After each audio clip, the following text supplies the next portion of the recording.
I'm your host, Jürgen Strauss from Innovabuzz, and I'm excited to welcome back to the Innovabuzz podcast today a repeat guest from Egypt, Dr. Islam Gouda, who's a global brand ambassador, a marketing mentor, and an AI enthusiast. So, right up our alley. He's deeply involved in exploring the intersection of artificial intelligence and modern marketing.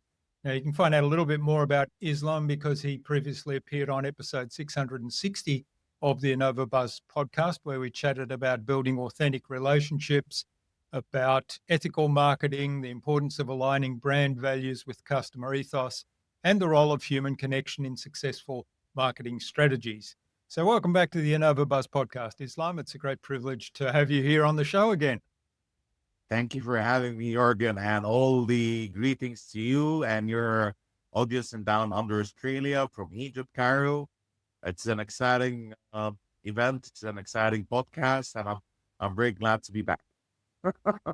Excellent. I'm really looking forward to our conversation today Thank because you. Me last too. time I think we touched a little bit on AI, but since you were on the show, I've kind of decided to pivot a little bit more into this whole AI revolution because I find it fascinating and I'm blown away every day when I use it. But at the same time, I I'm aware that it's another one of these things where people might lose track of that human connection.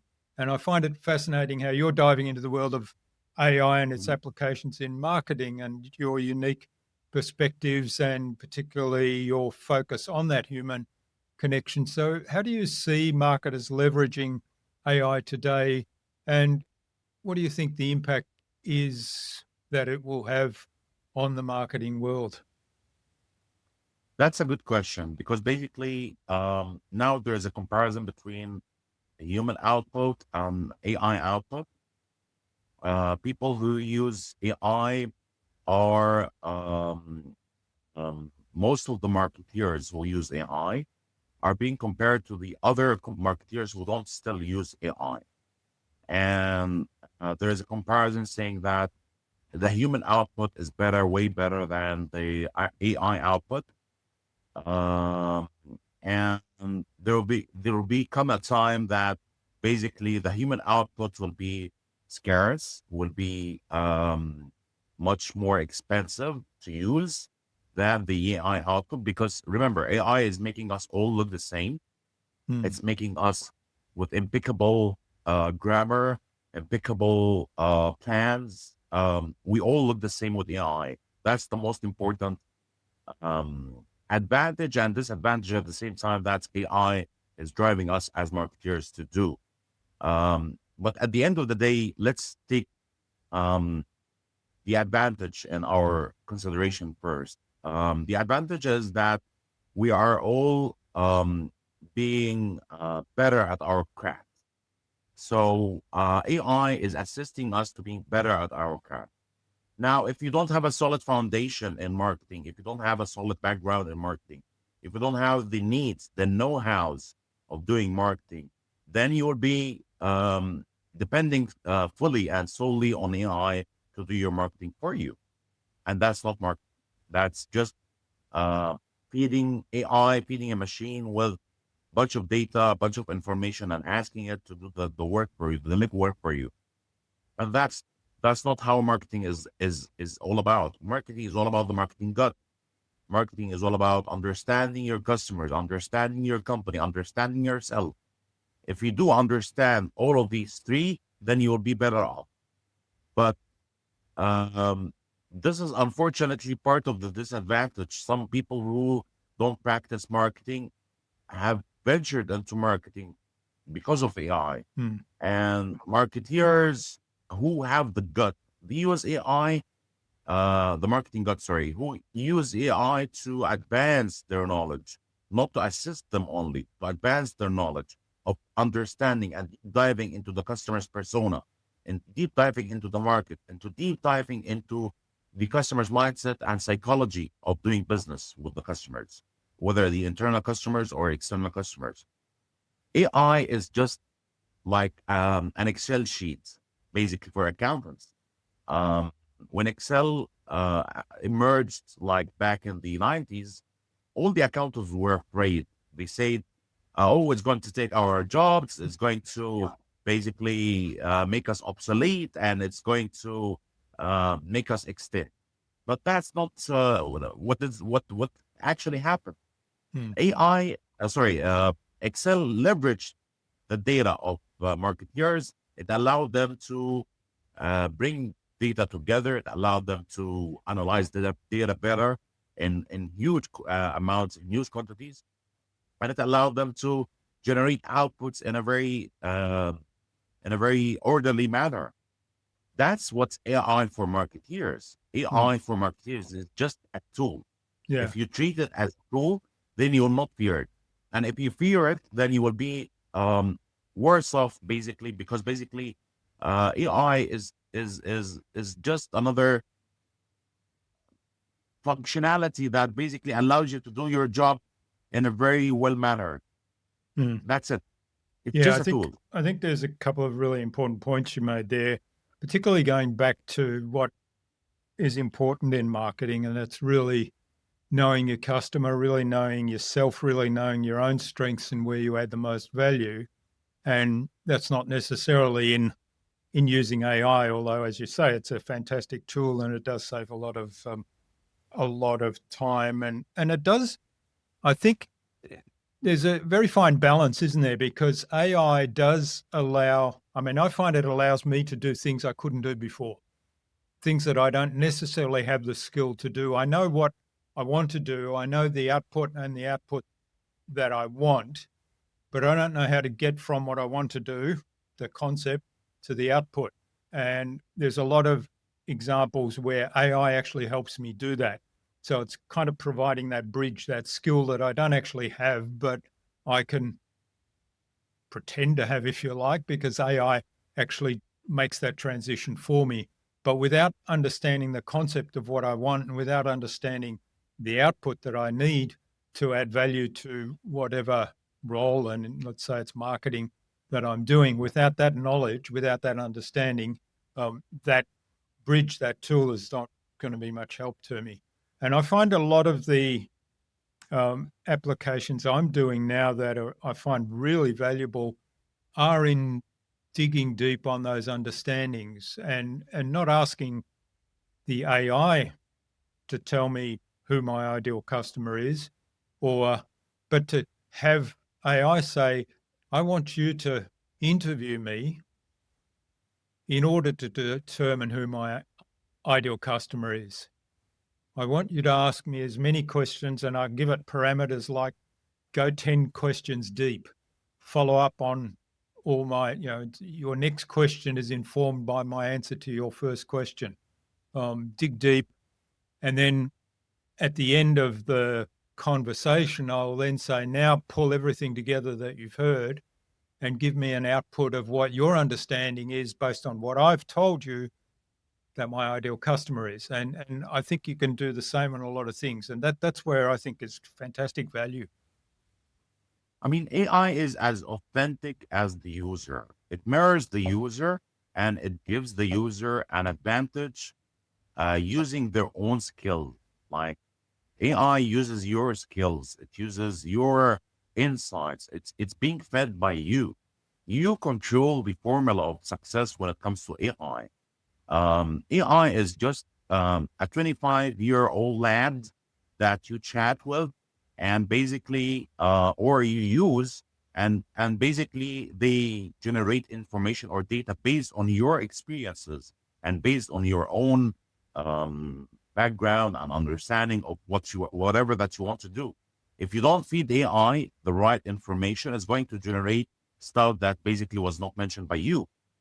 So it's going to hypothetically mention to you that basically this is the gap that you did not provide me. So this is the information that I think it should be there, which is not the way that to use AI. AI is artificial intelligence. It's basically uh, not a complete intelligence. It's artificial. You are the real intelligence. Mm. You are the real human.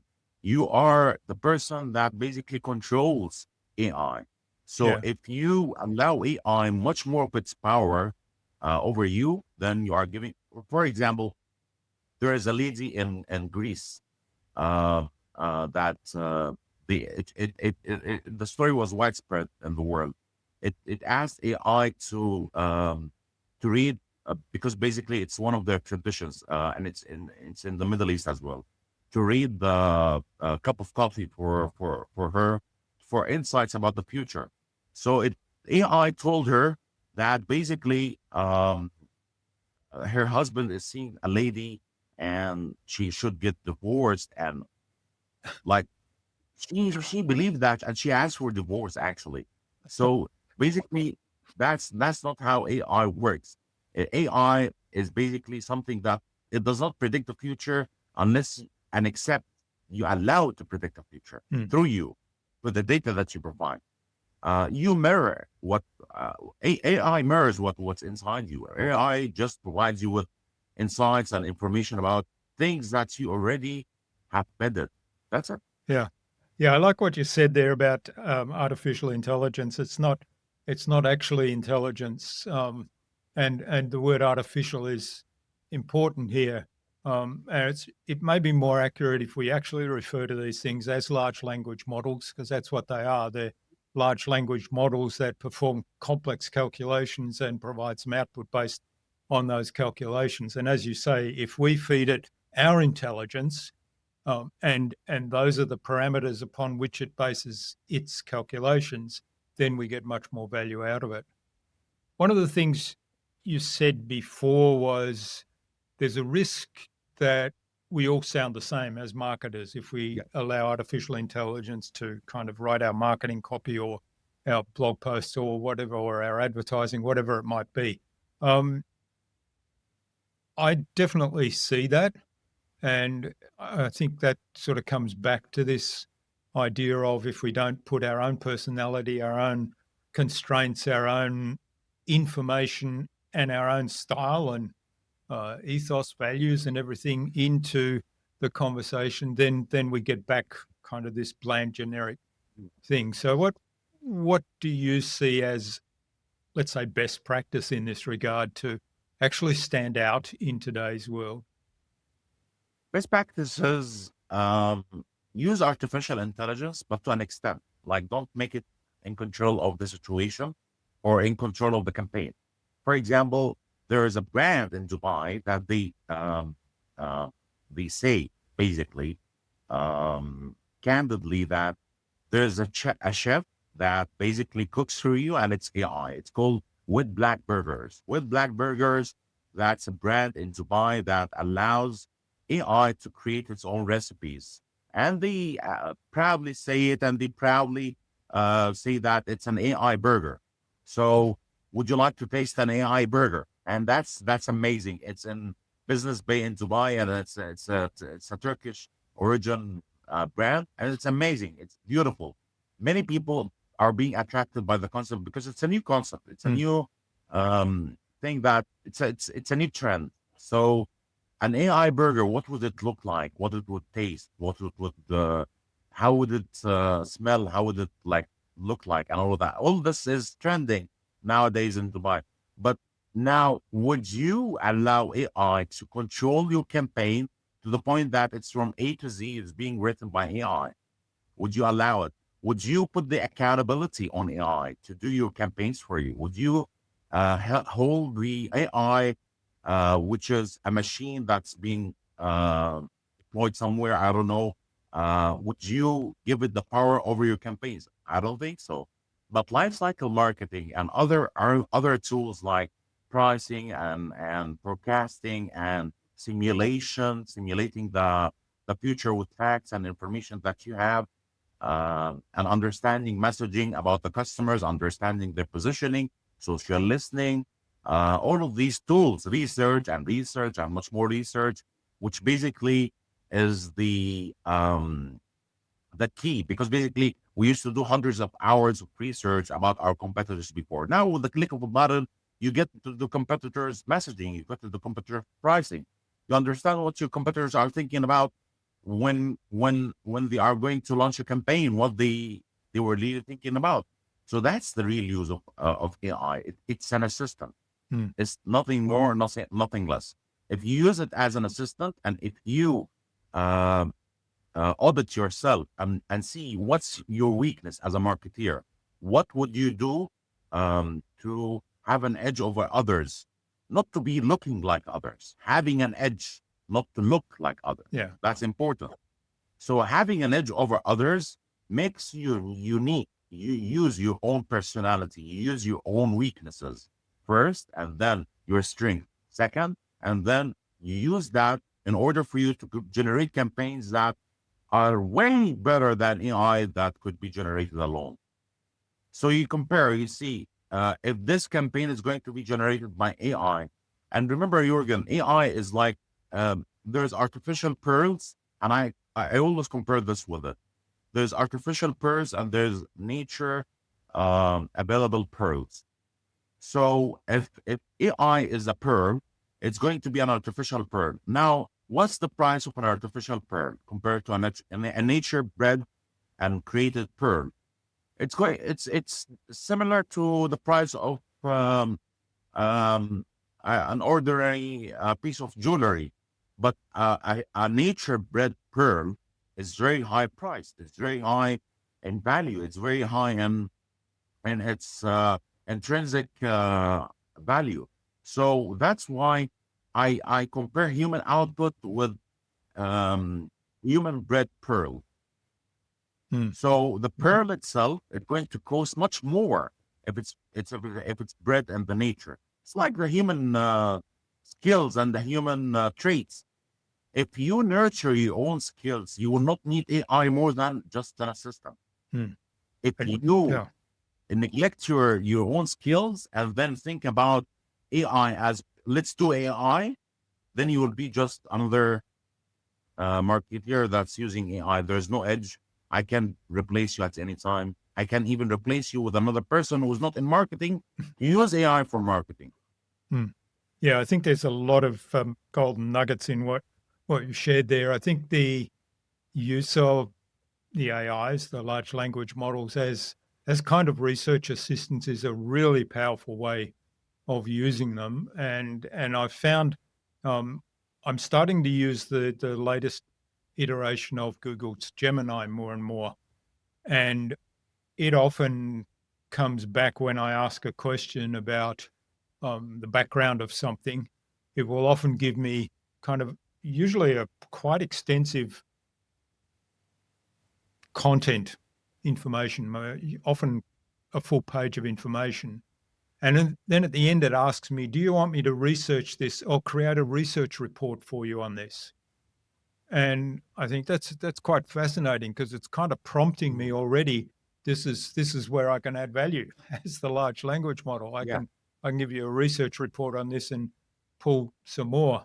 And where I've used that in the past is kind of in a personal sphere a lot more, because when I make a purchase, let's say software, I was looking at some software the other day, and I tend to my process has been in the past, and this is before AI, go on Google, type in the particular software that I've come across or the particular use that I want, and then find out, okay, what are all the different softwares or software products that do what I want? And then, okay, now I'm going to look at them. Let's compare their features. Let's compare the cost. Let's compare their interface. Let's compare the user experience. Let's compare user reviews, see what other people have said about them. And often I'll pull together a table. If it's a big purchase, I'll pull together a table and I'll tabulate all that. And then I'll make a decision based on what does it look like overall, because there'll be compromises everywhere. What I now do is I go into one of the large language models. I say, I'm looking for software that does this. Please give me the top 5 options. It'll come back and I'll say, can you compare them now? And I'm interested in user reviews. I'm interested in pricing. I'm interested in the user interface.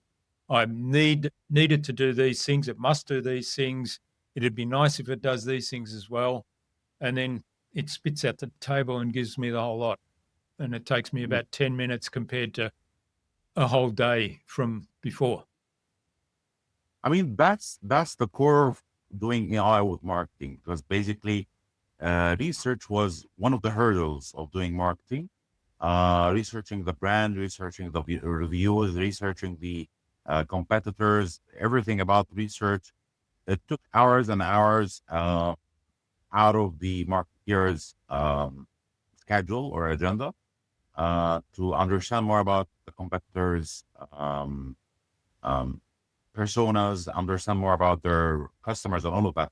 But now with AI, it made it easier. It made it reasonably, uh, uh, with a click of a button, you can understand more about your competitors, your own self, your own unique traits, unique selling proposition.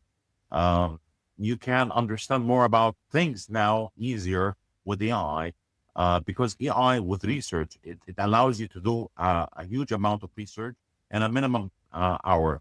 But I don't rely solely on AI with research outputs because um, if you rely solely on AI, you need to. AI is as basic as I said. It's 25-year-old lab that collects your data. So you need to have an experience And idea and experience. it's not Yeah, necessarily it's not. always Not just- fact, is it? Yeah, yeah, Sometimes it's wrong. yeah. So you need to do your own the legwork your own as well. So um, and that's the unique thing about AI when it comes to small to medium enterprises.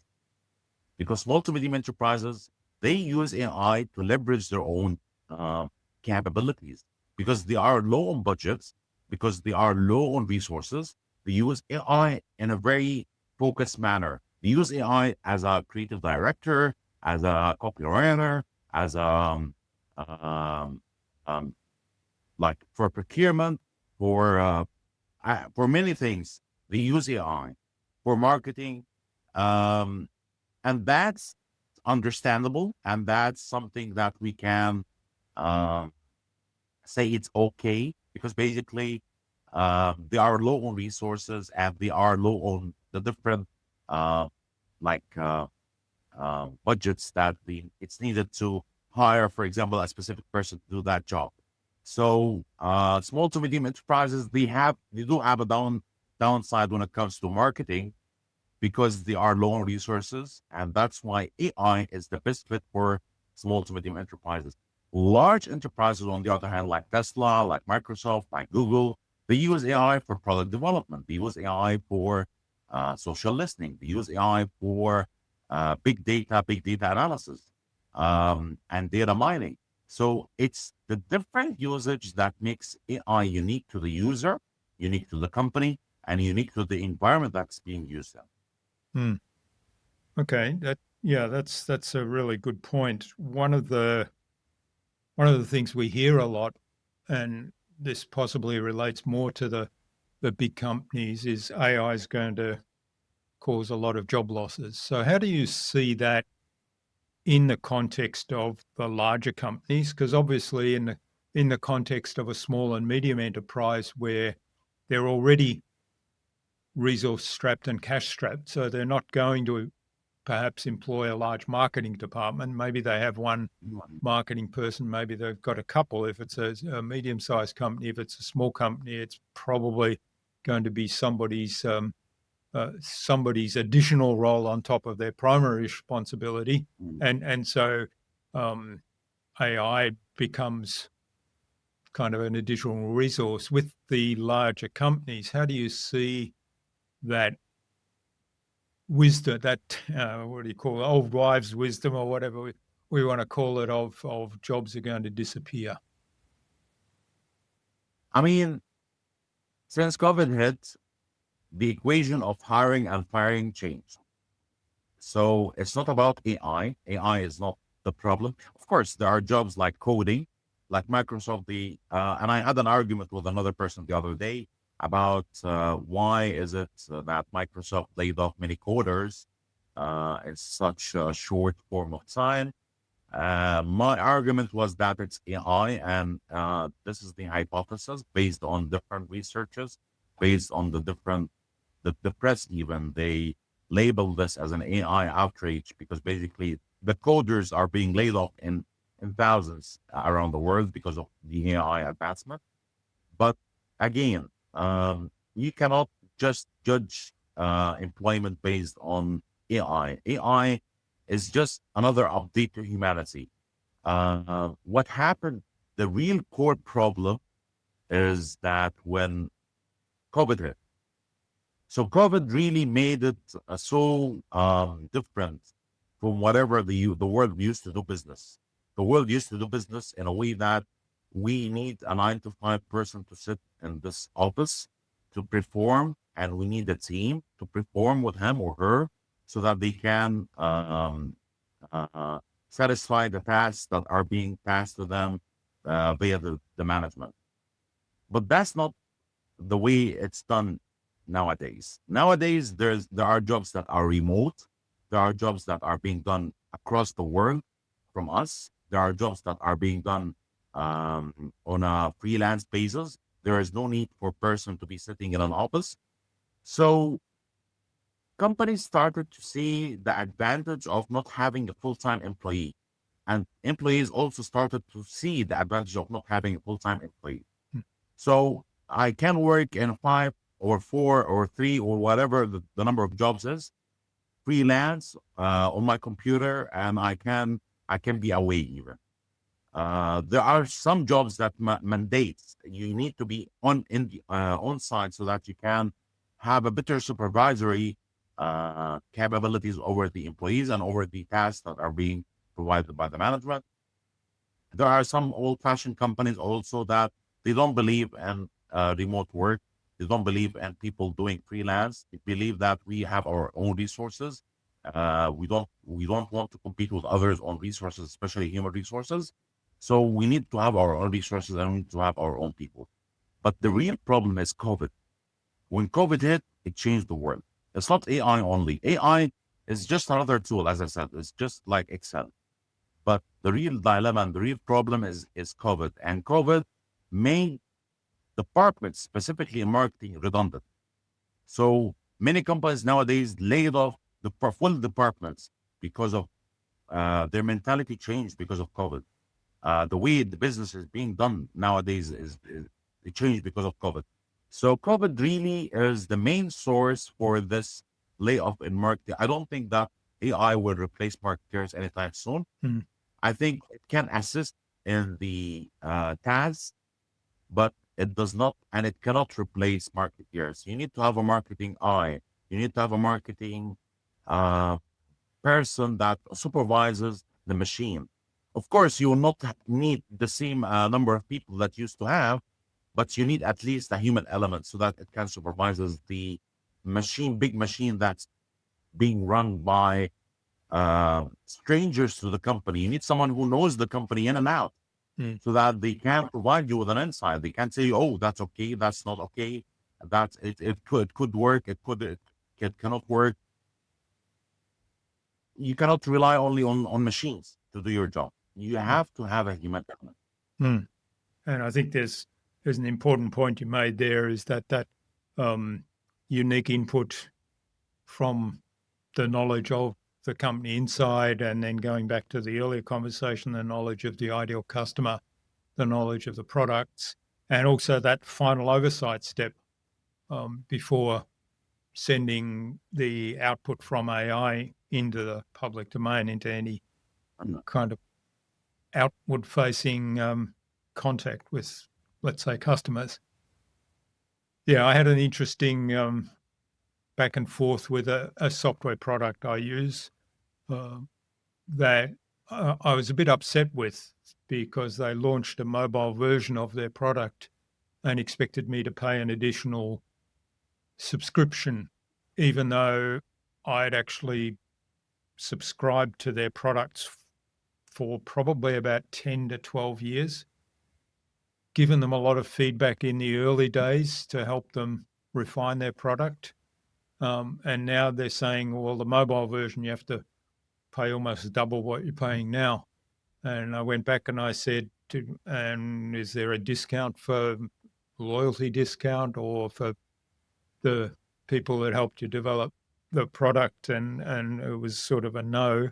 And I went back in the second time and I expressed my disappointment in a rather long letter, which I did use AI to tone down because my first letter was very angry.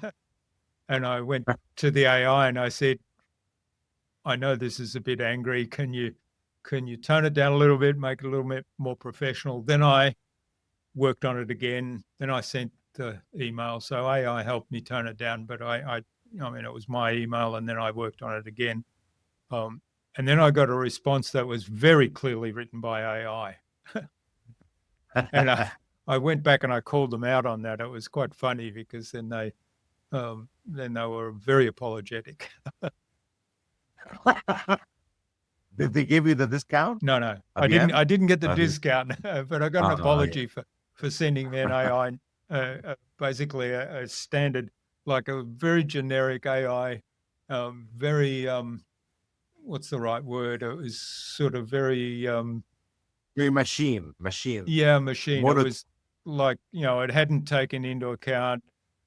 There was nothing like, we're really sorry you feel this way, and actually taking some of the points I said and maybe mounting a counter argument to try and convince me that their view was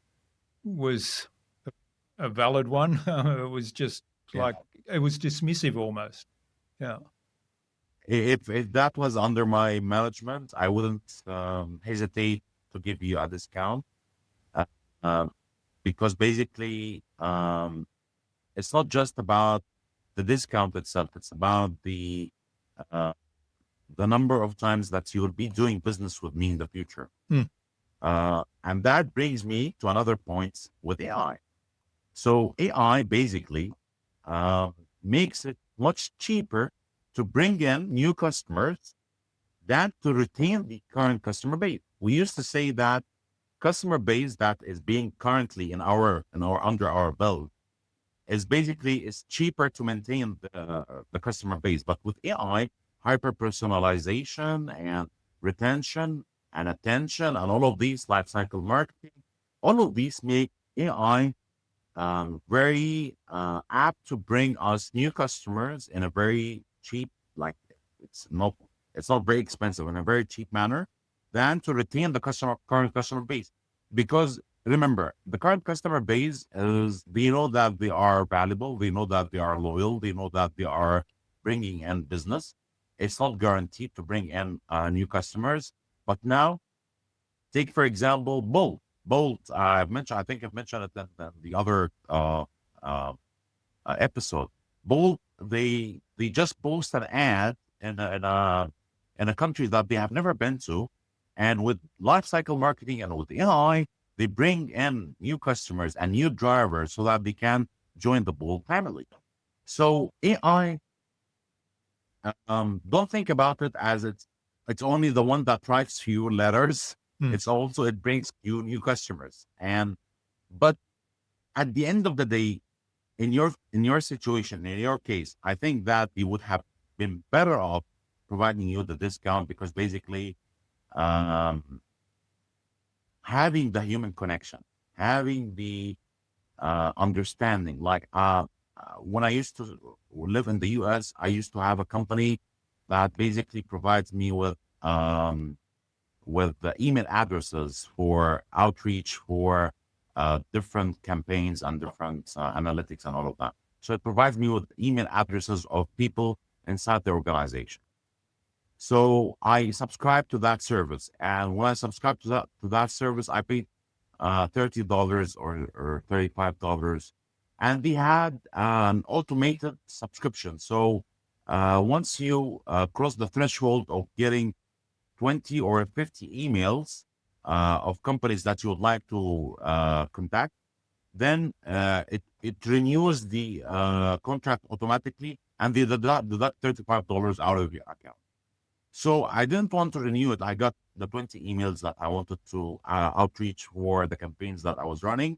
So basically, I emailed them. I told them, because they didn't have a chat service, I emailed them. I told them, I want to get my money back. I'm a loyal customer. I have used your service. I'm going to refer your service to other people. It's a great service and all of that. They said, that's fine. Thank you very much for your service. We are sorry for the mistake, even though it is mentioned on the email, like mentioned on the website, that once the threshold of the 30 emails that you get is going to run out of you, they are going to automatically renew your service. They returned back my money, and it was a great gesture. It remained in my mind, and every time I talk with a customer or talk with a person that would like to use email services so that people can outreach with their public, I'm going to mention them. Yeah, you're going to refer But them, and you're going to say, you're going to tell the story, right? Yeah, of course. They're interested in you, not just business. Of course. Yeah, that's a really valid point, and it's got nothing to do with AI, but it is a good marketing principle, is sort of doing the right thing by your customer and that human connection. So I think that's a good sort of transition on that human connection thing to move on to the buzz. So our innovation round, it's now 3 questions, and they've changed a little bit since you were on last. In keeping with the theme of moving into this AI space a little bit more. So the first question, what's the most innovative way you've seen AI used that strengthens human relationships?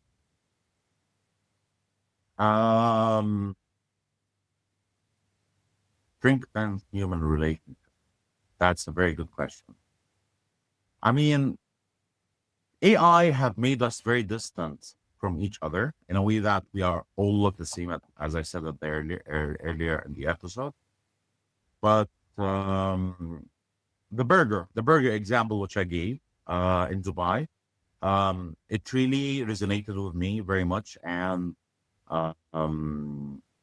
it's called Wet Black Burger, and basically they created a model that is not only trendy but also connects with the customers who are interested in AI. Like, there is a very great AI infrastructure that's undergoing in the UAE right now and the USA right now. So UAE is basically benefiting from all of these advancements in AI so that we can connect with the customers more. I think that the burger chain example is one of the many examples that use AI to connect with the customers. Connecting with the customers is not by feeding them or giving them offers or providing them with solutions only. It's not about solutions anymore. It's about being on top of the game, on top of mind, on top of purchase. So solutions and top of mind are the key to successful marketing. If you provide solutions, you will be the similar to any other company, similar to any other burger chains. But you are saying, I'm going to be fed by an AI. That's amazing. Yeah. That's amazing. And the other thing I see that may open up, because the immediate thought I had was, well, yes, there's that intrigue, and so somebody like me would probably go there to try it out because I'm fascinated by this whole AI space. But then what brings me back as a repeat customer? And I could imagine that the sort of, well, first of all, if it's really good food and a good atmosphere in the restaurant, because that's what I'm generally looking for, what most people will be looking for if they're going out to eat. But then the idea that next time I could make a slightly different burger simply by giving some different input to the AI. Another prompt. Yeah, exactly. And so there's it's almost like drawing back. Oh, well, that was pretty good, but I wonder if I added more chili, or I wonder if I added more more vegetables, and I wonder if I switched from beef to chicken, or and those sort of things. Yeah. I mean, this is amazing, and it's not only, as I said, it's not providing solutions to hunger, like, because basically when you go there, you are not fully hungry because you would like to try something new. Yeah. But you are going there because you are intrigued about the idea, intrigued about the concept. You would like to try out how to be fed by an AI, and that's amazing. That's the true nature of doing marketing. Marketing is not only about finding solutions anymore, because everybody provides solutions nowadays, but it's being top of mind. Now, we've mentioned this burger chain in a podcast in Australia and Egypt, thousands and thousands of miles away. Like it's amazing. Yeah. This is how the concept is really working. It's This is how exactly, yeah. it's really amazing to embrace this concept. And So yeah, so this is one of the things that when we're done on the show, I'm going to go and ask one of the AIs, tell me more about this burger chain, and where's the nearest one to me? Yeah. All right. Well, second question to the buzz round. What's the best thing you've done in your work to integrate AI in a way that enhances that human connection? I use with my customers. I use AI tools like Crayon. Crayon, that's a sentiment and research tool for messaging and for social listening and for different other research requirements for a marketing campaign before it's being initiated. So I use Crayon. I use data mining, analyzing data simulation. Um, I use prompts on ChatGPT. Like they say that you need an engineer to be able to create great prompts, but all what you need is basically prompts that allows you to use ChatGPT in an easier way. So ChatGPT is something that I use um, fairly enough to allow me to create different kind of content, to allow me to create different kind of I brainstorm with AI. So when AI is something that basically I treat it as another marketeer. So I throw in an idea and I say, what if we do this? And AI says, no, what if you add this on it? Hmm. So I take that advantage. So I don't say create to me a campaign from A to Z like most prompts are being generated or crafted to do. Yeah. And that will allow many non-marketeers to be venturing into market. I use AI to leverage my information, to leverage my expertise rather than to ask it for expertise. Hmm. Yeah, I think That's the main thing. I'm seeing more and more the value in, and I went through a lot of prompt engineering courses in the beginning to understand that better. But I'm more and more, and even right at the beginning, I realized that the big value was actually to have that conversation, to feed information in, to then ask information back, to have the conversation, to structure the prompts in a way that ChatGPT would actually ask me if it felt there was an information gap it had in trying to put together what I was looking for. And the other one I've started doing a lot now is give me 5 ways of doing this. So here's what I want to do. Here's an idea that I have. Give me 4 other ways of doing this. And then sometimes it doesn't get to 4. It sort of struggles because it sort of brings up things that are repeats of the other idea. But often it comes up with variants that give me different possibilities to then consider. And I find that very valuable. But yeah, the conversation going backwards and forwards and is valuable. It is. It is. It is. If you treat AI as an assistant, not a partner. Right? AI is not a partner. AI is an assistant. It's yourself that you converse with. And that's the unique thing about AI. It allows you to brainstorm out loud with assisted expertise. AI is not an expert. AI is just assisted expertise. Right. All right. Well, third and final question of the new buzz round is what's the number one thing anyone can do to differentiate themselves by leveraging AI in a way that actually prioritizes that human connection? It doesn't lose that human connection. That's a great question. Basically, you need to read how AI works. You need to understand how it works. So if you understand how AI works, you will not put much of a faith in AI. You will not put much of an emphasis on AI. You will not put much of trust in AI. Have trust in AI in the outcome, but not that much of a trust. Have faith in AI that's going to assist you, not replace you. And then you will be having a very efficient tool that you can use to generate for you stuff that basically it's your stuff. It's as authentic as you are, but not something that is being generated by a machine that uses generative ideas that provides you and tells you something to do, and you blindly go to your sales team and tell them to do that, or you blindly go to your management and tell them to do that.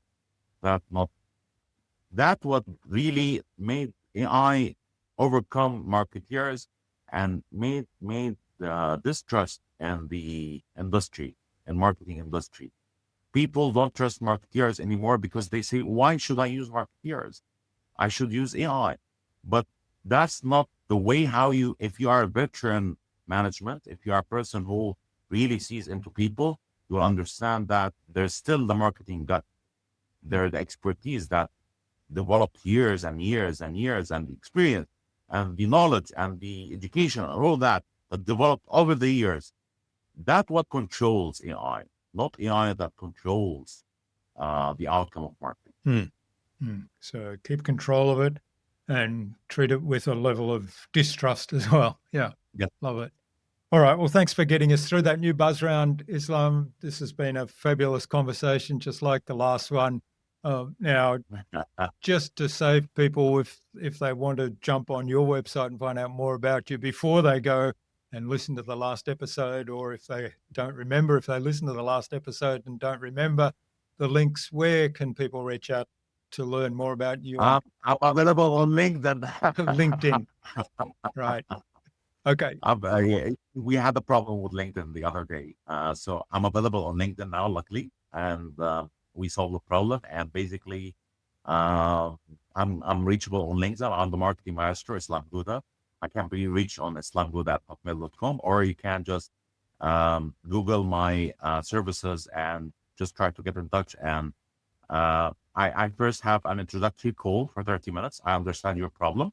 If I can't solve your problem, then I'll try to solve it. If I can, then I'll refer it to another person. Excellent. Gladly, of course. Okay. And we'll make sure that the links in the show notes are up to date with the new LinkedIn profile. And hopefully people can click straight through.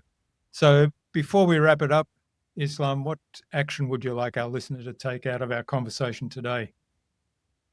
Don't fear AI and don't trust AI. AI is just another tool. Don't have any emotions about AI.